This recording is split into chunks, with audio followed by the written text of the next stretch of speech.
લક્ષ્ય ન્યૂઝ, એક નજર, એક લક્ષ્ય.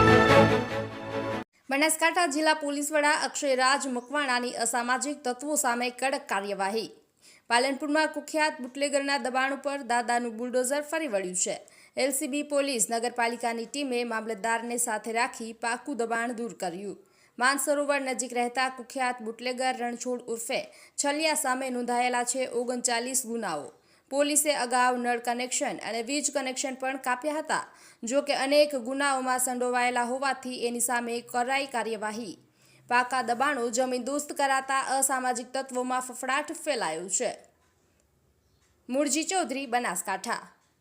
માનનીય ગૃહ રાજ્યમંત્રીશ્રીના આદેશ બાદ અને ડીજીપી સરની સૂચના અને તેમના માર્ગદર્શન હેઠળ બનાસકાંઠા જિલ્લામાં પણ જેટલા પણ લુખા અને એવા તત્વો હતા કે જે લોકો વારંવાર શરીર સંબંધી ગુના, વારંવાર મિલકત સંબંધી ગુના, ચોરીના ગુના તથા સાથે સાથે એવા તમામ લોકો કે જે પ્રોહિબિશનની પ્રવૃત્તિની સાથે જોડાયેલા હોય, જે લોકો એનડીપીએસની પ્રવૃત્તિ સાથે જોડાયેલા હોય, જે લોકો વારંવાર જુગારની પ્રવૃત્તિની સાથે, ક્રિકેટ સટ્ટાની પ્રવૃત્તિ સાથે જોડાયેલા હોય, ખાણ ખનીજની ચોરીની પ્રવૃત્તિ સાથે જોડાયેલા હોય, આવા અઢળક લોકોની યાદી જે છે બનાસકાંઠા પોલીસ દ્વારા તૈયાર કરવામાં આવી હતી 100 કલાકની અંદર.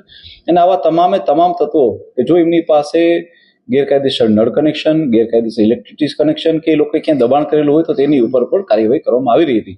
બનાસકાંઠા પોલીસના તમામ સ્ટાફ અને ખાસ કરીને બધા જ પોલીસ સ્ટેશનોએ તથા એલસીબી અને એસઓજીના સ્ટાફે સાથે મળી અત્યાર સુધીમાં 265 જેટલા આવા ઇલીગલ કનેક્શન કે જે ઇલેક્ટ્રિસિટીના હોય કે નળ કનેક્શનના હોય એ લોકોને કાપી નાખવામાં આવે છે. એ ઉપરાંત અલગ અલગ જગ્યાએ આવા લોકોના જે દબાણો હતા કે જે આઈધર કોઈને કોઈ સરકારી જગ્યા ઉપર હતા કે બીજી કોઈ જગ્યા ઉપર માત્ર દબાણો કરેલા હતા, એવા 58 જેટલા દબાણોને પણ જમીન દોસ્ત કરીને બુલડોઝર ફેરવીને ફ્રી કરવામાં આવ્યા છે.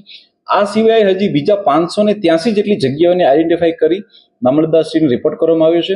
અને જો એમાંથી બી કોઈ પણ વ્યક્તિઓના આવા ઇલીગલ બાંધકામ કે બીજી કોઈ પ્રવૃત્તિ નજર આવશે તો તેને પણ તોડી પાડવામાં આવશે. સર, વિપક્ષ દ્વારા અનેક વખત બનાસકાંઠા પોલીસની કામગીરી પર સવાલો ઉઠાવવામાં છે, એ બાબતે કોંગ્રેસ દ્વારા આક્ષેપ જો હું આપણે કહીશ કે એ કેટલાક રાજકીય આક્ષેપો હોય, પરંતુ અમે એ બાબતમાં પડતા નથી. પોલીસ તરીકે અમારું હંમેશા ફોકસ હોય છે કે અમે લોકો કામ ઉપર ધ્યાન આપીએ.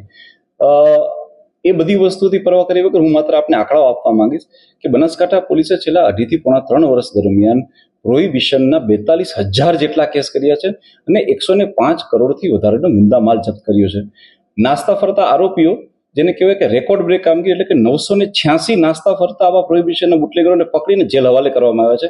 એટલે મારા ખ્યાલથી પોલીસ જે છે એ કામ ઉપર ફોકસ કરશે અને મારા આંકડાઓ ઇનફ છે કોઈ પણ વસ્તુનો જવાબ દેવા માટે. Thank you.